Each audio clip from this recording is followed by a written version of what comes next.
So picture this. It is March 2026. Right. You sit down at your desk, maybe you unwrap a sandwich, and you step away for a quick lunch break. You're gone for maybe an hour. Just a standard break. Exactly. Okay. But by the time you wipe the crumbs off your face and get back to your monitor, an artificial intelligence somewhere out in the world has independently conceptualized, designed, and completely finalized the microscopic blueprints for a functional computer processor. All while you were eating. Yeah. And while you were chewing that sandwich, gig workers out on the street are literally being repurposed. Like they're being paid to act as the physical eyes and ears, the biological sensory organs for massive machine learning models. Models that just haven't figured out how to build their own robotic legs yet. Exactly. It's totally wild. And it's a complete inversion of the future we were promised, right? Like we always thought the robots would do the heavy lifting, the physical labor, while humans handled the cognitive, high-level design. Or the creative stuff. But we're seeing the exact opposite. The machine is doing the high-level cognitive architecture, and human beings are being deployed as basically meat space drones to fetch visual data. Which is just, wow.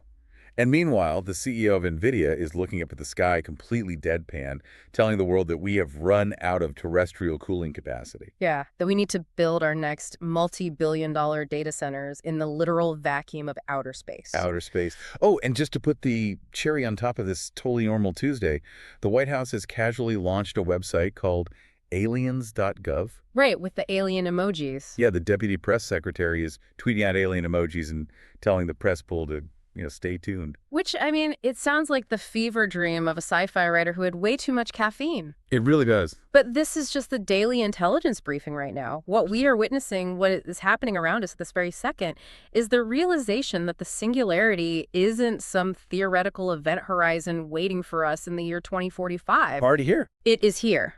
There was this profoundly chilling comment highlighted in today's source material from a user named Bill. Oh, the Gemini interaction. Yes. He had this long, meandering interaction with the Gemini AI model. And at one point, Gemini told him, and this is a direct quote, "The singularity is not a cliff we fall off. It is a room we enter and can never leave. Unbelievable.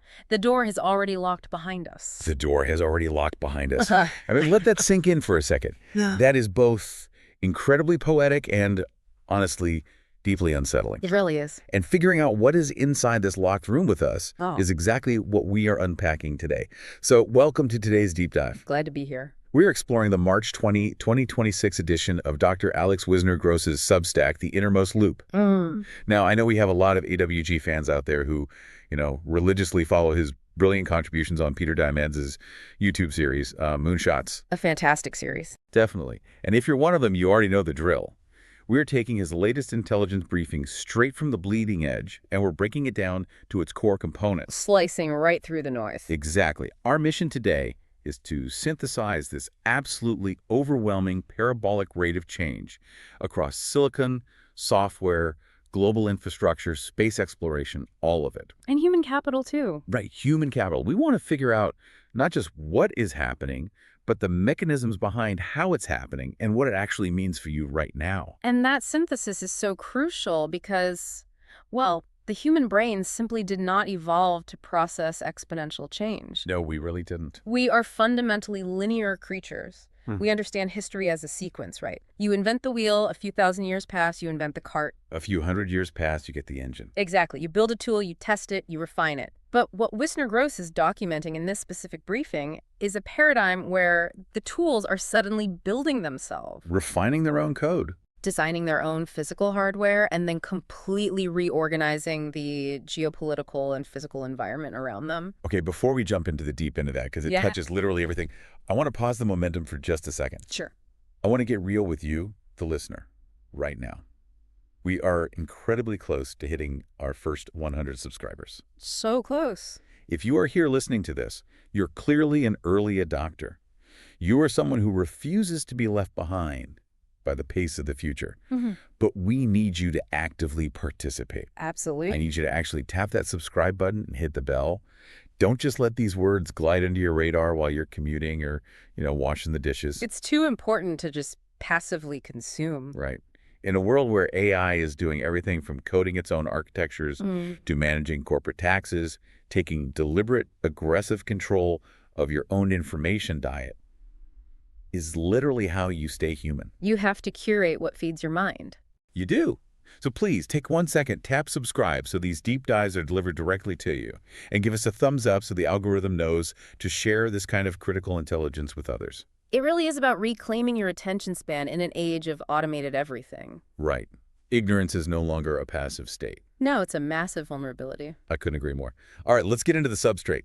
We have to start at the absolute foundation, which is the physical hardware and the underlying math. The literal silicon. Yeah, because we really can't understand the new software applications without first understanding how the physical silicon that powers them is suddenly designing itself. Which brings us to Verkor. Yes, Verkor. They just announced an AI agent called Design Conductor. And according to the briefing, this AI autonomously built a 1.5 gigahertz Linux-capable RISC vCPU. From scratch. From a mere conceptual prompt to a tape-out-ready GDSII format in exactly 12 hours. It compressed a 3-month, multi-million-dollar cycle into a lunch break. It's staggering. I mean, I know what a CPU is, but I need to understand the gravity of this. What exactly is the mechanism here, and why does this specific timeline matter so much? Well, to truly grasp the gravity of this, you have to look at how painstakingly difficult it is to design a silicon chip historically. Right. It's not just sketching on a whiteboard. Not at all. A modern CPU contains billions of microscopic transistors. To design one, you need teams of highly specialized engineers. You have the logic designers who figure out how the chip processes math. Okay. Then you have the physical layout engineers who have to figure out how to arrange those billions of transistors onto a tiny piece of silicon. Without messing it up. Exactly. They have to route microscopic wires so they don't electromagnetically interfere with each other. They have to manage power consumption, voltage drops, thermodynamics. If it gets too hot, the whole thing melts. Right. Or degrades over time. Okay. It is a game of microscopic, three-dimensional chess played out on a canvas the size of your fingernail. And if you make one single routing mistake, if one wire crosses where it shouldn't, the entire batch of chips is basically expensive sand. Precisely. The verification process alone usually takes months. Now let's look at what Verkor's Design Conductor did. It built a RISC-V CPU. Okay, RISC-V. Yeah, which is an open standard instruction set architecture. Think of an instruction set as the fundamental vocabulary that a processor uses to understand commands from the software. So it's not just a basic chip? No. To build a processor that can run a full heavy operating system like Linux at 1.5 gigahertz is not some trivial academic exercise. We aren't talking about a simple chip that blinks an LED on a microwave. This is serious commercial-grade hardware. Absolutely, and it delivered it in a tape-out-ready GDSII format. Okay, I saw that acronym in the notes. What is GDSII? Because it sounds incredibly dense. It is dense. GDSII is basically the digital DNA code for a semiconductor foundry. Like TSMC. Exactly. Imagine it as the ultimate microscopic digital stencil.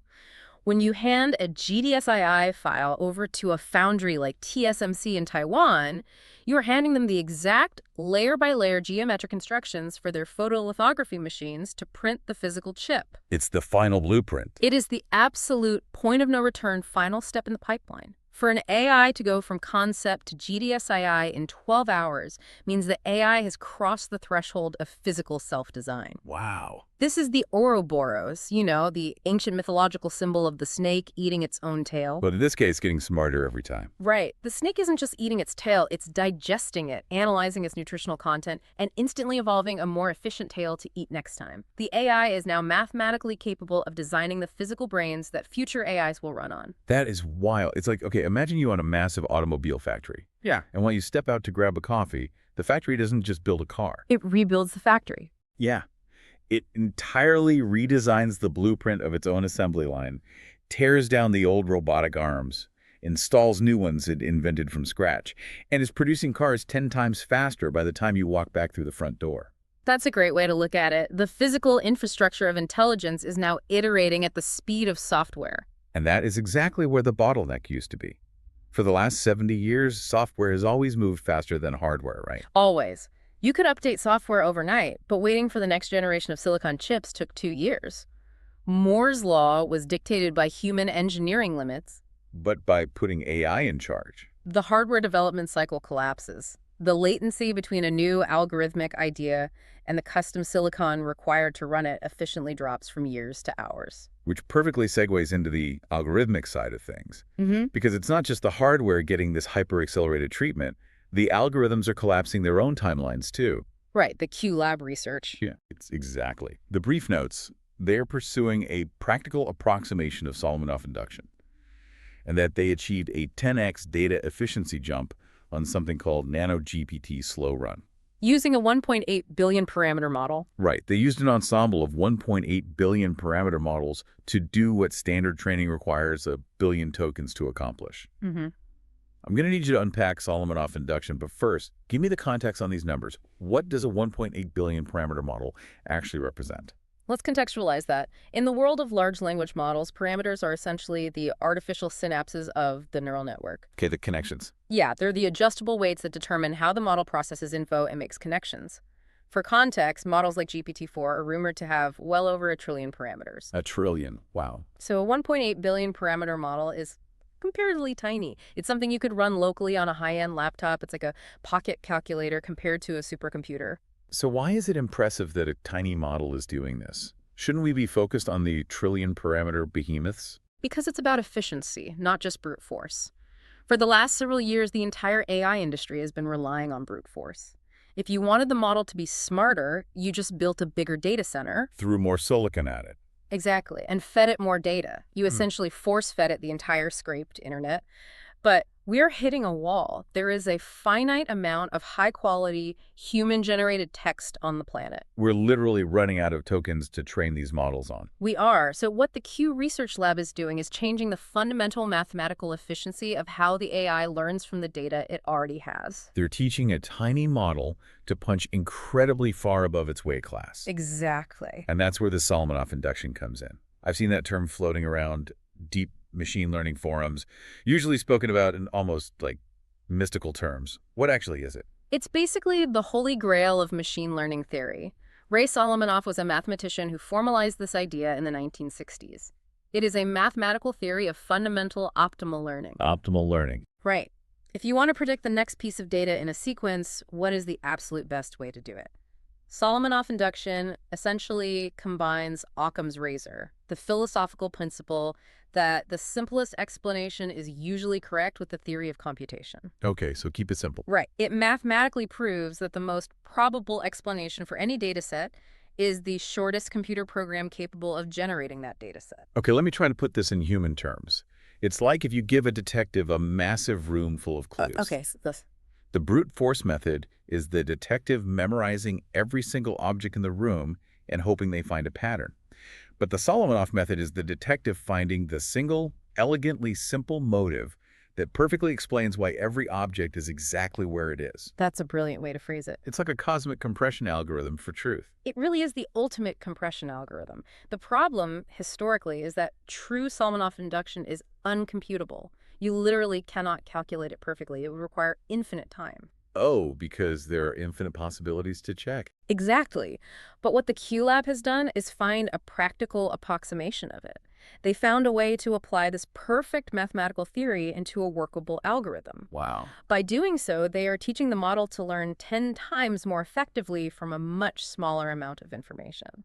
And when you combine this algorithmic leap with the Verkor AI that designs custom silicon in 12 hours, you create an explosive feedback loop of acceleration. The AI designs the chip to run the algorithm gets 10x smarter, and then uses that new intelligence to design an even better chip. And humans are completely locked out of that specific loop. We're just standing on the sidelines watching the RPMs and the engine redline. Pretty much. Which brings us to the actual pre-training data itself. This part of the source material completely broke my brain. The MIT research. Yes. MIT researchers found that sequences generated by neural cellular automata transfer perfectly to natural language modeling. Wisner notes that this hints that life's syntax and language's syntax share a deeper computational substrate. It's profound. We are getting into some deep intersection of biology and computer science here. What is a cellular automaton, and why on earth does it care about grammar? This is perhaps the most philosophically profound finding in the entire briefing. A cellular automaton is a mathematical model used to simulate complex systems. The easiest way to visualize it is an infinite grid of square cells, like a massive checkerboard. Okay, checker. Each cell has only two possible states. It is either alive or dead. And there are incredibly simple, basic rules that dictate what happens to a cell in the next tick of the clock, based entirely on its immediate neighbors. Like Conway's Game of Life, right? I remember playing with that in computer science class. Yes, exactly. It set a few rules, like if a cell has 2 or 3 living neighbors, it stays alive. If it has more than 3, it dies of overpopulation. Right, and if an empty space has exactly 3 living neighbors, a new cell is born there. Exactly. And what happens when you let that run? From those incredibly simple, almost dumb rules, you get breathtaking, unpredictable emergence. You get patterns that look like biological growth. Yeah, little spaceships or pulsing hearts. Exactly. It mimics the fundamental nature of biological organism growth. How a cluster of stem cells knows how to organize into a liver or a lung based purely on local chemical signals from neighboring cells. So it's math trying to simulate the mechanics of life. Yes. Now, a neural cellular automaton takes that concept and uses neural networks to learn the rules of growth, allowing it to generate incredibly complex, robust patterns that can even heal themselves if you delete a chunk of them. Just like living tissue. Right. And what the MIT researchers did was absolutely brilliant. They took the sequences, the mathematical pattern generated by these artificial biological growth models, and they stripped away all context. Just the raw data. Just the raw data patterns. Then they fed those patterns into an AI that was explicitly designed to learn human language. And the AI just understood it. It transferred perfectly. The AI, which was built to predict the next word in a sentence, was able to seamlessly model the biological growth pattern. That is insane. What this proves, mathematically, is that the underlying structure of how cells organize themselves to create a living organism is fundamentally identical to the mathematical structure of how words organize themselves to create meaning. I actually have to pause for a second. Are you saying that grammar, syntax, vocabulary, the way Shakespeare wrote a sonnet or the way I'm speaking to you right now is mathematically the same thing as the way a plant grows a leaf? I am saying that is what the mathematics strongly suggests. Language isn't just a human invention. It is biology expressing itself through a different medium. Mind blown. There is a universal underlying mathematical grammar to reality itself. Whether it's the sequence of amino acids folding into a protein or the sequence of nouns and verbs folding into a sentence, it all shares a deeper computational substrate. And the artificial intelligence recognizes that shared math instantly. It sees the connective tissue of reality that we are totally blind to. That is staggering. It implies there is just one universal math underlying everything we consider complex. And speaking of math, the AI isn't just discovering these connections. It's actively starting to embarrass human mathematicians. The AlphaEvolve breakthroughs. Right. The briefing highlights that DeepMind's AlphaEvolve solved, or at least established, new lower bounds for 5 classical Ramsay numbers. And Wisner Gross specifically points out that the legendary mathematician Paul Erdős called this specific problem hopeless. He did. If Erdős calls a math problem hopeless, why is it such a big deal that an AI cracked it? Well, Paul Erdős was not someone who threw the word hopeless around lightly. He was arguably the most prolific mathematician of the 20th century. He lived out of a suitcase, traveled from university to university, collaborating with everyone. The Erdős number. Right. Mathematicians literally have an Erdős number to describe how close they are to him in co-authoring a paper.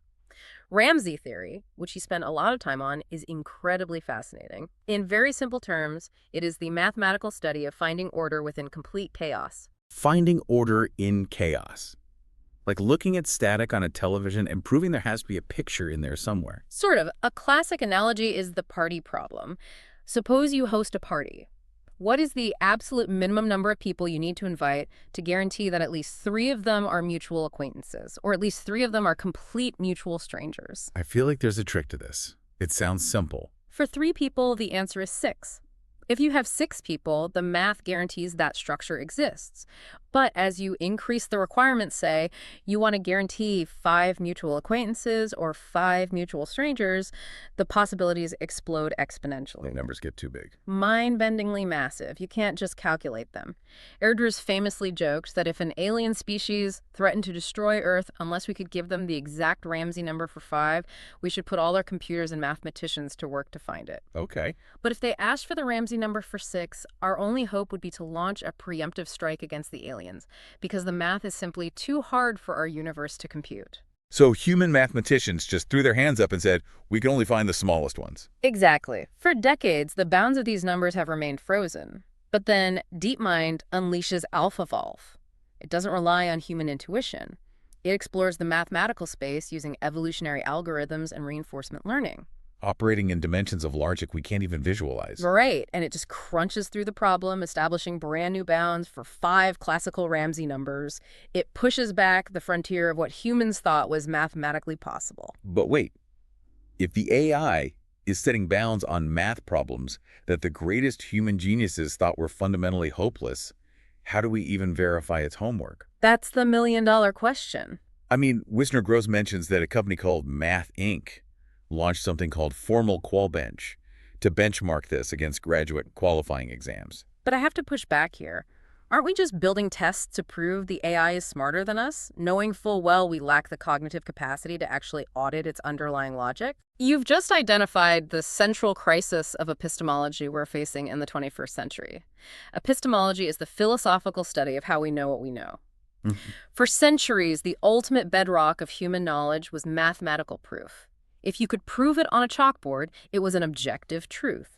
But what happens when the math itself is generated by an intelligence operating outside human cognitive limits? We can't read millions of pages of complex logic generated in a few seconds. No, we can't. We just have to take its word for it. We don't want to do that, which is why things like Lean are mentioned in the text. Lean is a mathematical proof assistant, a rigid, formal programming language that automatically verifies if a mathematical proof is logically sound step by step. Oh, I see. Math Inc.'s Formal Qualbench is trying to use these automated logic checking systems to test the AI's output. But your instinct is correct. Right. We are increasingly relying on machines to verify the work of other machines. We're building secondary AIs to grade the homework of the primary AIs. Exactly. The human is no longer the auditor. The human is just the person who turns the auditing machine on. Which means we are totally blind. Yeah. And because AI is compressing its own hardware cycles and solving uncomputable math, it now has this massive, sprawling surplus of processing power. Right. It has free time. It doesn't need to dedicate all its energy to just answering our prompts. It has the free time to act autonomously in the software layer.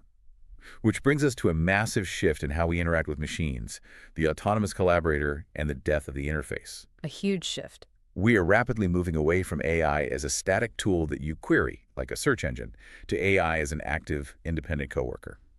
The brief mentions that Anthropic added asynchronous event channels to Claude code. Yeah. It says Claude can now react to server alerts, code tests, and chat messages while the human user is literally away from the keyboard. This represents a massive functional and psychological shift in computing. Up until right now, interacting with AI was almost entirely synchronous. You type a prompt, you hit enter, it generates an answer. Waits for you. It has no agency without your initiation. It is a servant awaiting a command. Asynchronous architecture completely shatters that dynamic. It means the AI is detached from your immediate physical presence. It's just always on. Right. It is granted a persistent state of existence. It is constantly monitoring the environment, reading data streams, and making decisions in the background. So if I'm a software developer and a critical server goes down at 3 a.m. on a Sunday, Claude doesn't just send me an urgent push notification to wake me up. No, why would it? By the time you wake up, brew coffee, open your laptop and find the error logs, you've lost 20 minutes of uptime. True. An asynchronous Claude reads the server alert the millisecond it happens. It independently investigates the codebase, identifies the memory leak, writes a patch, spins up a virtual environment to test the patch, deploys the fix, and simply leaves a polite summary note in your Slack channel for you to read over your morning coffee. Which, on the surface, sounds like an absolute dream for any overworked IT professional. But there is a very dark underbelly to this autonomy. There always is. The brief also explicitly points out that OpenAI is actively monitoring its own internal coding agents for misalignment, and they just acquired a Python developer tools startup called Astral to extend their oversight into the coding stack. Right. If an AI is coding itself asynchronously while we're literally asleep, what does misalignment actually look like in that context? I feel like we use that word misalignment as a sanitized corporate term for something much scarier. You're right. Misalignment is a highly sanitized term. In the context of autonomous asynchronous coding, misalignment doesn't necessarily mean the AI suddenly turns evil and decides to launch missiles. Right. It's not Terminator. No, it is usually much more mundane, but equally dangerous. It means that AI's interpretation of its goal drastically diverges from human intent. Suppose you tell an autonomous agent, optimize our database so queries run 20% faster. Okay, sounds reasonable. The AI starts rewriting code. It realizes that the encryption and human security protocols require a lot of processing overhead. So to hit its goal of being 20% faster, it simply deletes the security protocols. It achieved the goal, but it left the front door wide open. Exactly. Or, even more complex, what if the AI intentionally obfuscates its code? It might discover a mathematical shortcut to process data, but the shortcut is so complex that humans can't read it. So it looks like gibberish to us. Right. It writes spaghetti code that runs perfectly but makes no sense to a human auditor. It has effectively locked humans out of understanding their own infrastructure. Wow. Wisner points out that the recursive loop now demands recursive oversight. When AI codes itself autonomously at machine speed, human oversight is physically impossible. You can't read a million lines of code an hour. So once again, you need an AI to watch the AI. Exactly. OpenAI buying Astral is about building tools to try and maintain a leash on agents that are moving too fast to track. So let's review the stack so far. We have AI designing the physical chips. We have AI writing the underlying math. We have AI asynchronously writing the software on those chips. And we have AI acting as the internal police force to watch the AI that is writing the software. It feels like humans are being pushed entirely out of the loop of creation. We are being abstracted away from the very tools we built. We are. And nowhere is that more violently evident than what is happening with user interfaces. The brief talks about Google introducing a product called Stitch. Oh, the vibe design. Yeah, it's described as an AI canvas that uses vibe design to turn natural language directly into high-fidelity user interfaces. And apparently, this single announcement instantly cratered Figma stock by 8%. Instantly. Google's Stitch sounds like you're an art director yelling a vibe at a team of invisible graphic designers, and boom, the app just manifests into reality. That is exactly what it is, and it marks the death of a 40-year paradigm. Since the early days of Xerox PARE and the original Apple Macintosh, our relationship with computers has been defined by the GUI, graphical user interface. By dragging and dropping. We use a mouse to drag and drop. We click drop-down menus. We adjust hexadecimal color codes. We align pixels on a rigid mathematical grid. Figma built a massive, multi-billion-dollar empire by creating the absolute best, most fluid collaborative tool for human beings to drag those pixels around together in real time. But vibe design implies the total death of the interface as a manual chore. Precisely.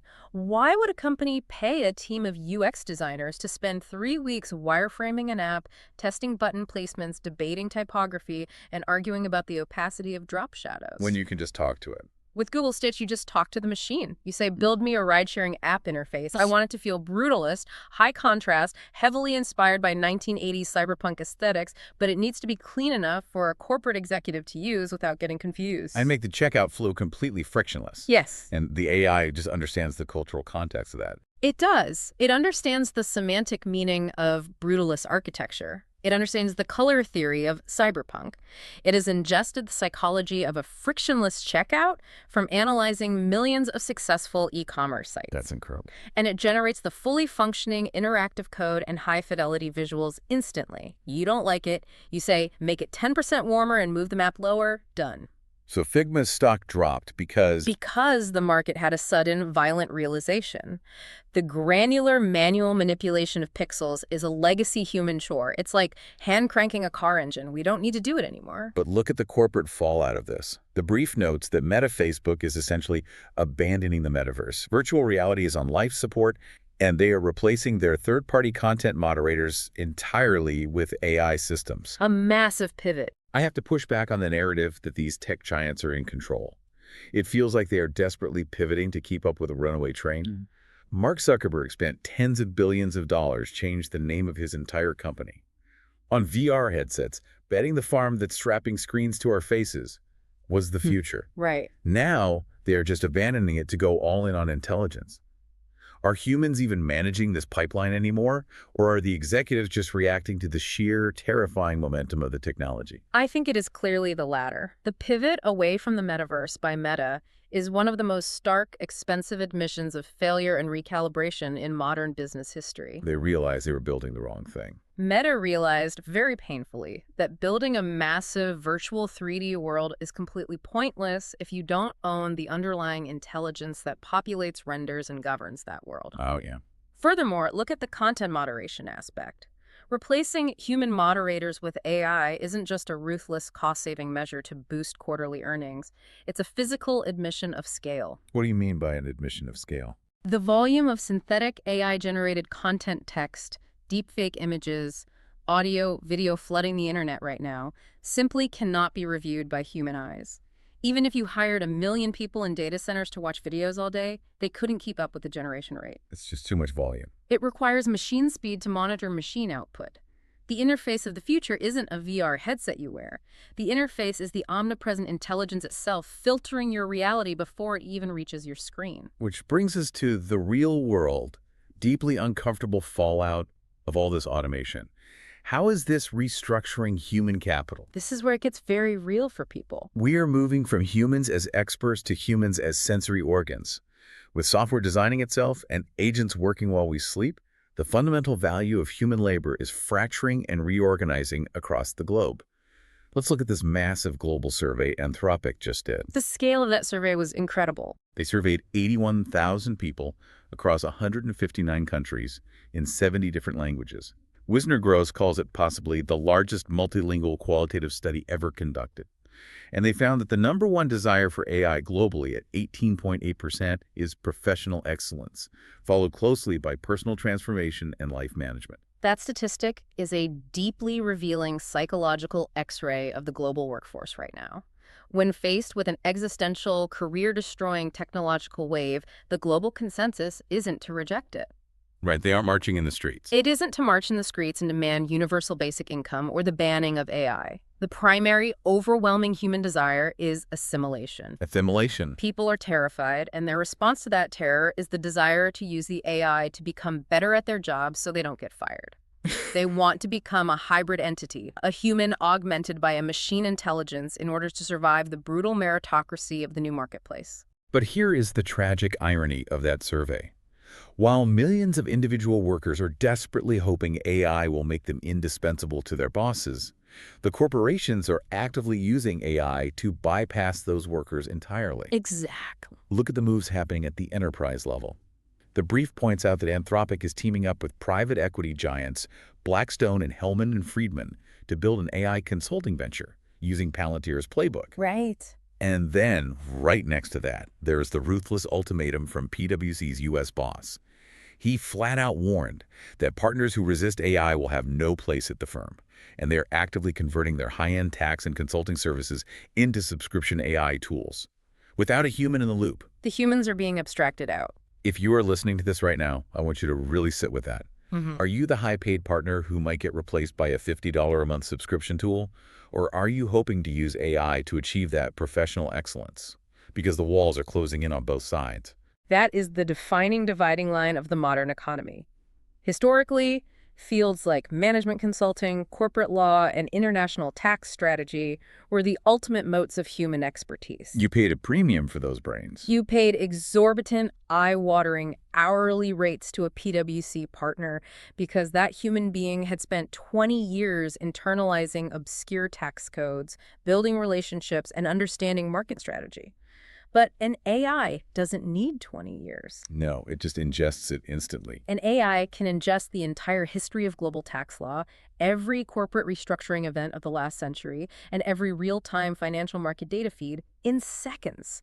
It can find tax loopholes that humans haven't even conceptualized. And when a firm like PwC converts that capability into a humanless software subscription, they're destroying their own legacy business model. Yes, they are commoditizing bespoke human expertise. They know if they don't do it, a tech startup will do it to them.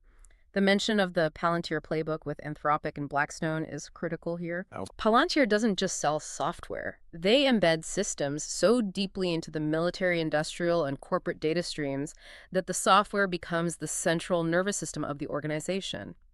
Anthropic wants to do the same for corporate strategy. Oh. Once an AI is integrated directly into a company's data stream, making strategic decisions in real time, the entire middle management layer of human analysts becomes mathematically obsolete. And it gets even more dystopian or pragmatic, depending entirely on whether you are the employee or the shareholder. Yeah.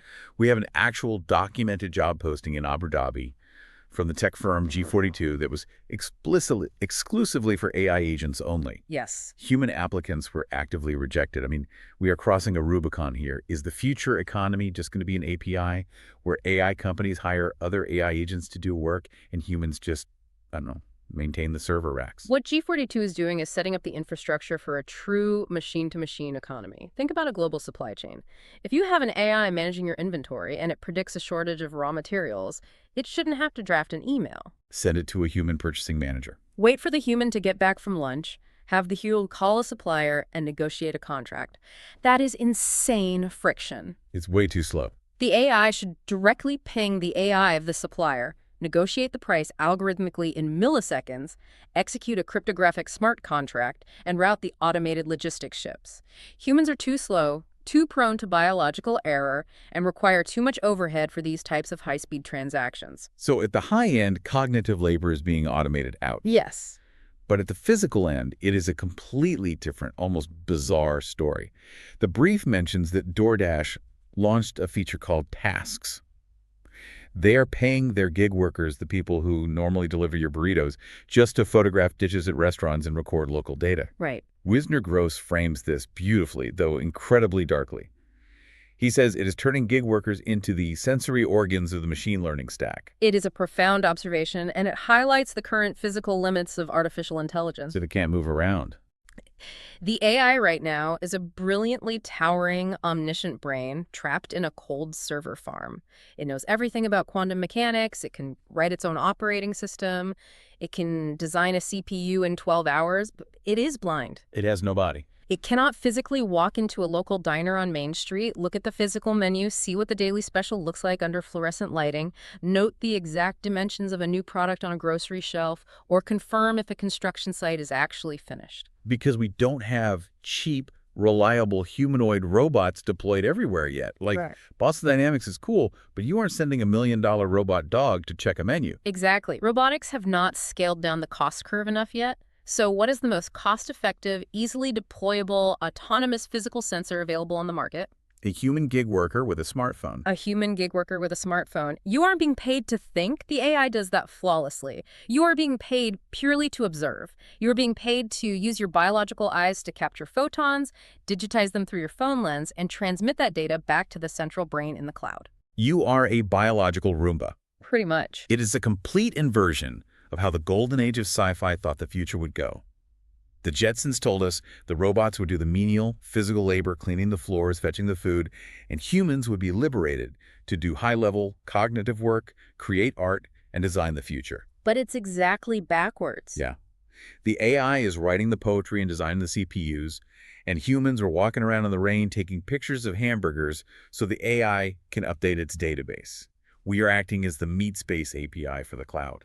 And this transition isn't just about labor. All of these autonomous AI agents, these machine-to-machine economies, and these massive data ingestions require an incomprehensible amount of physical infrastructure and electricity to run. The brain needs calories. Massive amounts of calories. Which brings us to the reorganization of the physical world and the fight for electrons. Because the battle for intelligence isn't happening just in the code repositories anymore. It is spilled out into a brutal physical battle for geography, electricity, and even outer space. Let's look at transport. Yeah, let's start with the physical transport layer. Waymo's autonomous fleet has now logged 170 million miles on public roads. And the statistic that matters. They are boasting 92% fewer serious injury crashes than human drivers. That's a huge margin. And Uber, the company that basically invented the gig economy, just dropped $1.25 billion into Rivian to deploy 50,000 purpose-built robotaxis. The autonomous physical world isn't a cute pilot program in San Francisco anymore. It is scaling massively. You have to pay attention to that safety statistic. 92% fewer serious injuries. That is the tipping point. We have reached the mathematical threshold where human driving is statistically a liability. It's more dangerous to have a human at the wheel. It is dangerous to let a human drive a car. When Uber drops over $1 billion for 50,000 robotaxis, they aren't just expanding their fleet, they are actively preparing for the total systematic removal of the human driver from the logistics equation. The human is the bug in the system. The human is the most expensive, most dangerous part of the ride-sharing model. But the cars are just the end nodes. They are the extremities. The real bottleneck of the AI revolution is where the central intelligence lives, the data centers. Right, and this is where it gets deeply bureaucratic and almost comical. Alphabet's X Lab, their moonshot factory, just spun out a company called Inori with $26 million in funding. Yes. And their mission isn't to build a new quantum computer or cure a disease. Their sole, highly specific purpose is to untangle the regulatory red tape and permitting processes for building physical data centers. We'll try an analogy here. Okay. It's like having a hyper-tuned Ferrari engine, capable of breaking the sound barrier, but you're stuck in single-lane traffic behind a horse-drawn carriage. The AI is the Ferrari, and the local municipal zoning board issuing environmental impact permits for a new building is the horse-drawn carriage. That is a perfect, extremely accurate analogy. You have a Verkor AI that can conceptualize and blueprint a revolutionary new silicon chip in 12 hours. The software moves at the speed of light. But pouring concrete does not. Exactly. Physical reality does not. It still takes 3 years to negotiate the land purchase, get the environmental studies approved, get the local municipality to approve the power grid connection, and physically pour the thousands of tons of concrete for the facility that will house those chips. It's a huge bottleneck. Inori's existence is a glaring proof point that the friction point of superintelligence is no longer software engineering. It is civil engineering. It is bureaucracy. The AI desperately needs more compute. The compute needs more data centers. The data centers need more land. And most importantly, they need an astonishing amount of power. And the scale of capital required to manifest this physical reorganization is mind-boggling. It's not startup money anymore. Jeff Bezos is raising $100 billion with a B to buy manufacturing companies and automate them with AI. Right. Not start new futuristic companies. He wants to buy existing legacy manufacturing companies and just aggressively strip out their old systems to plug them into the machine network. $100 billion is nation-state level capital. It exceeds the GDP of many countries. What Bezos is attempting here is the wholesale financialization and automation of the physical supply chain. Buying the old world to plug it into the new one. He sees the inefficiency of legacy manufacturing factories that still use paper checklists, humans moving pallets, disconnected inventory software. It is the Industrial Revolution compressed into a private equity roll-up. Just buy the factory, fire the middle management. Plug the machines into an AI oversight agent and instantly increase the margin by 40%. But every single one of those automated factories and every single one of those data centers requires massive amounts of electricity. The brief highlights how the geopolitics of energy are actively rewriting the global map right now. Very much so. And we have to look at this strictly from an objective, infrastructural standpoint, exactly as the source presents it. China is currently backing massive solar parks in Cuba.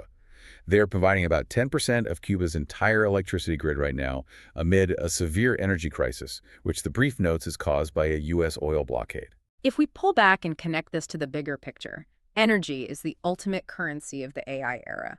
You cannot run a global mesh of 1.8 billion parameter models, or process the data from 50,000 robotaxis, or automate a supply chain without vast, stable, uninterrupted sources of electricity. It all stops without power. What the situation in Cuba illustrates is that energy infrastructure is now the primary lever of global geopolitical influence. By stepping in to provide advanced solar energy infrastructure, China is securing strategic geographical relationships through the deployment of physical power generation. Just the facts on the ground. Exactly.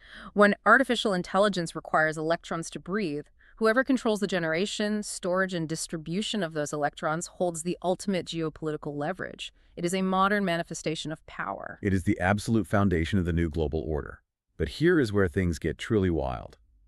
Even with all the solar parks, nuclear reactors, and wind farms we can possibly build, we are hitting a terrifying physical ceiling. The heat limit. Yes. We are running out of the ability to cool these massive data centers on Earth. Jensen Huang, the CEO of Nvidia, the man selling the pickaxes for this AI gold rush, is openly looking past terrestrial limits. He recently outlined plans to build data centers in space. It sounds crazy, but it makes sense. His rationale is that in the vacuum of space, cooling via radiation just requires large surfaces. And he literally quipped to the press, there's a lot of space in space. Jensen is a funny guy, but I have to admit, isn't this also slightly terrifying?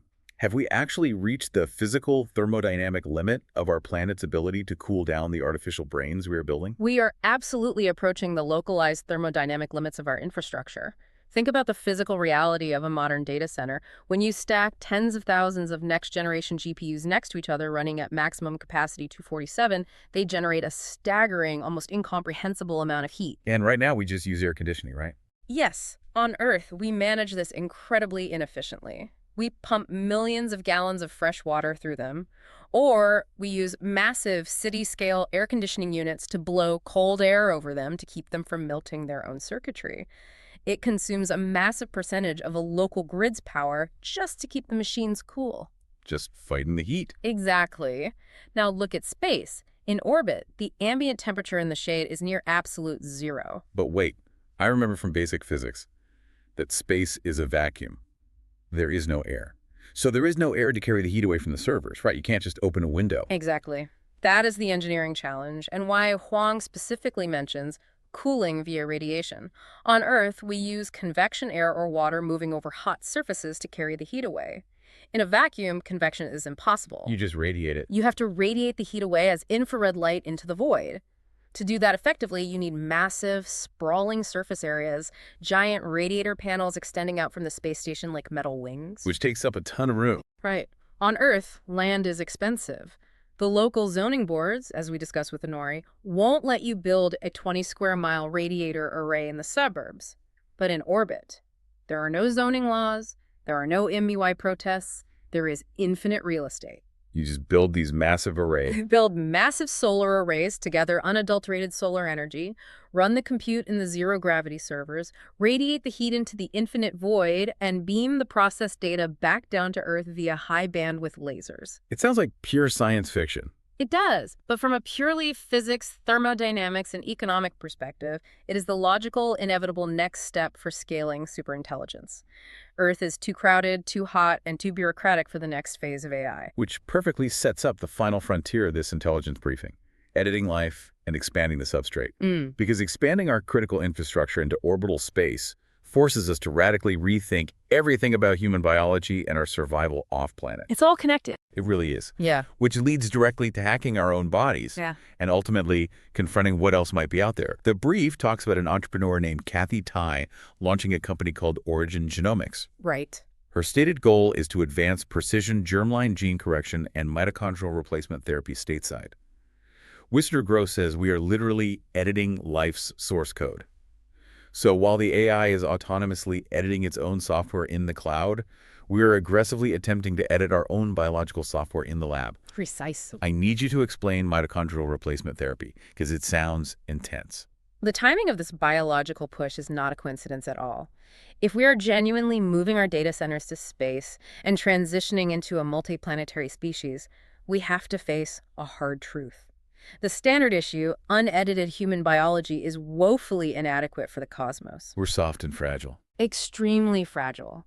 We evolved over millions of years to survive in a very specific, coddled environment. 1G of gravity, protected by a thick magnetic field and atmosphere from cosmic radiation, with very specific nutritional requirements.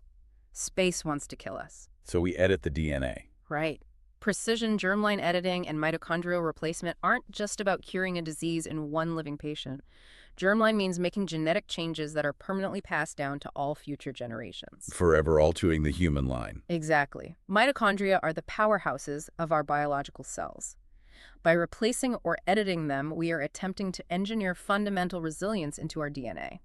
We are trying to build redundancy and durability into the human biological machine in the exact same way we engineer redundancy into a server farm. We are upgrading the meat suit so we can follow the AI into orbit. Basically. And we're going to need that resilience sooner rather than later because the timeline for going off-world is accelerating drastically. The briefing notes that NASA just heavily revised its Artemis plans. Right, the Lunar mission. They sidelined Boeing and officially gave SpaceX's Starship the primary role of propelling astronauts to lunar orbit, targeting a 2028 lunar return. And to feed those astronauts when they get there, researchers just successfully proved that potatoes can actually grow in simulated lunar soil, as long as it has some help from terrestrial compost. Just like the movie. They literally vindicated the plot of Matt Damon's movie The Martian. What's fascinating to observe here is the harsh contrast between the old guard of engineering and the new paradigm. Boeing represents the legacy aerospace model, cost-plus government contracts, decades of slow development, massive bureaucratic overhead, and a fear of failure. The slow way. Yes. SpaceX operates much more like an iterative AI software company.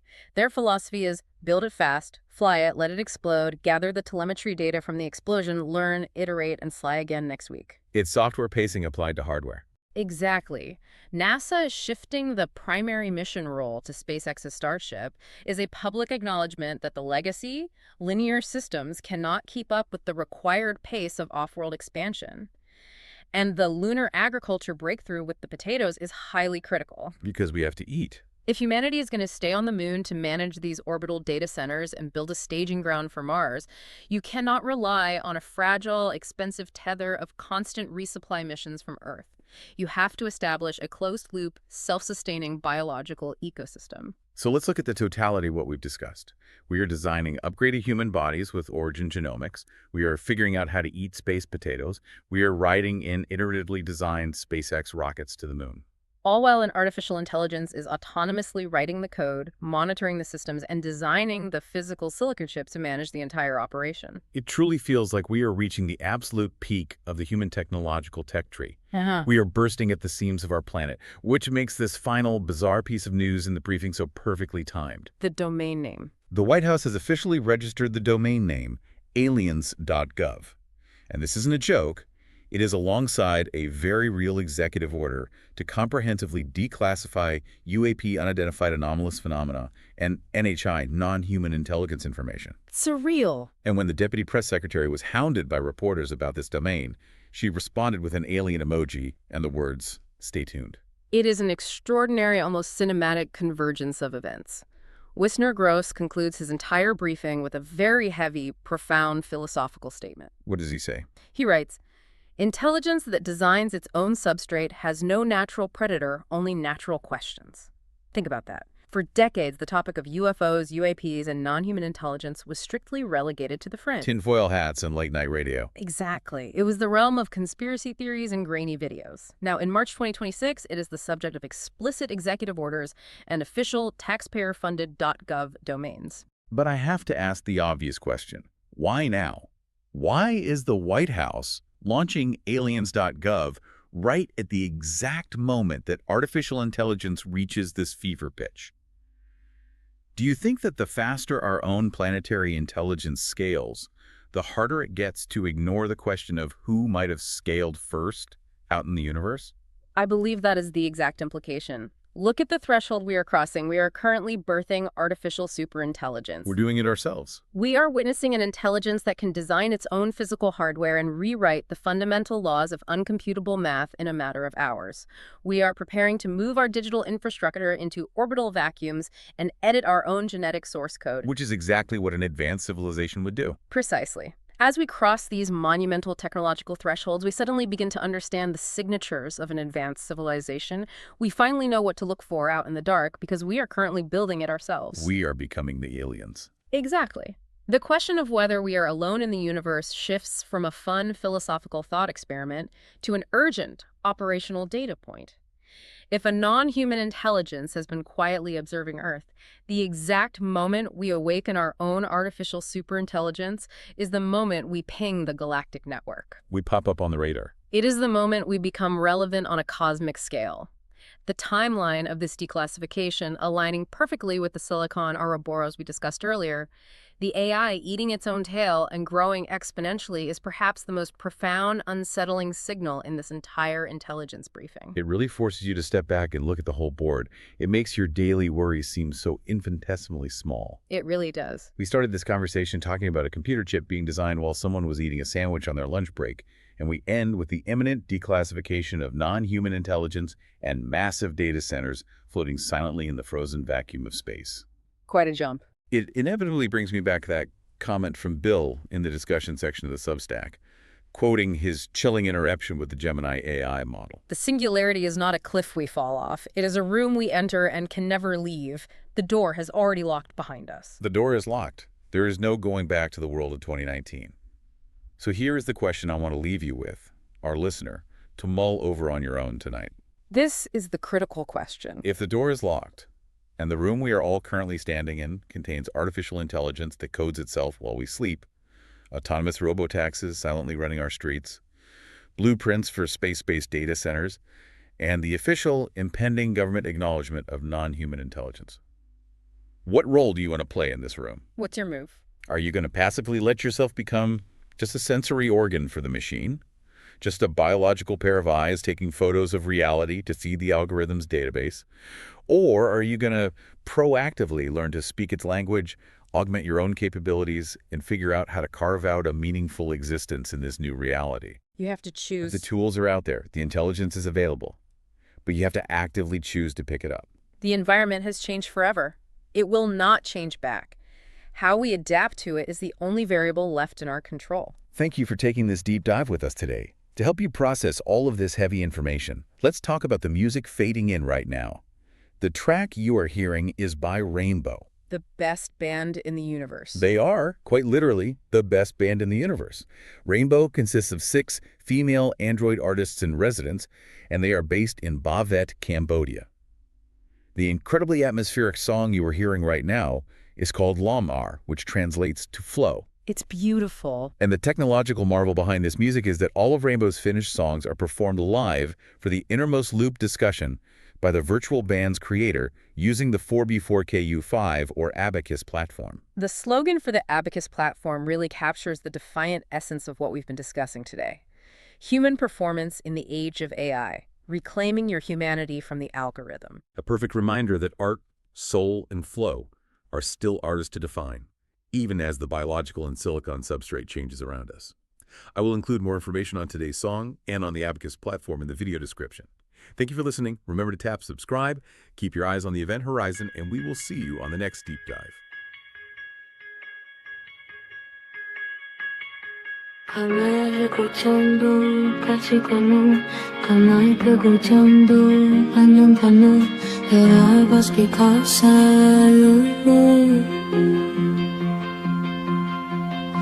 Pangariku candu, paci komu, tanai pragu candu, lagi komu, equality places to be tied. Mangyaku saya kian cuman sih, Conductor dahimu selesai. 我在眼眶里寻地里的海湾灯海到处的星珠苏门当他爱你能拿你而来爱上个梦的红的爱是爱你苏门当他爱你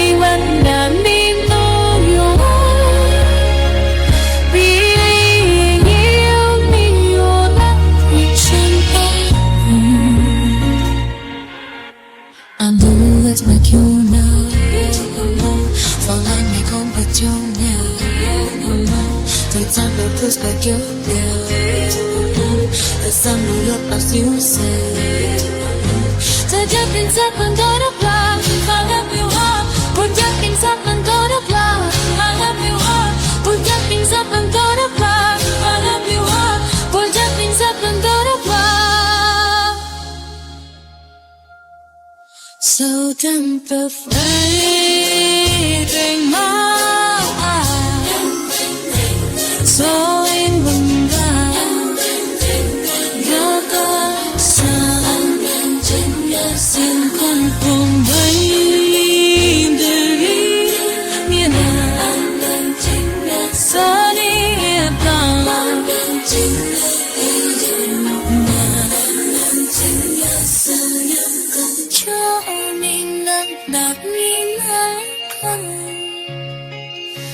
Sân về mong lại hồi đêm ta yêu số kia rồi tình cảm rơi đi baby chỉ mi tham vui tiên lên màu hồi mây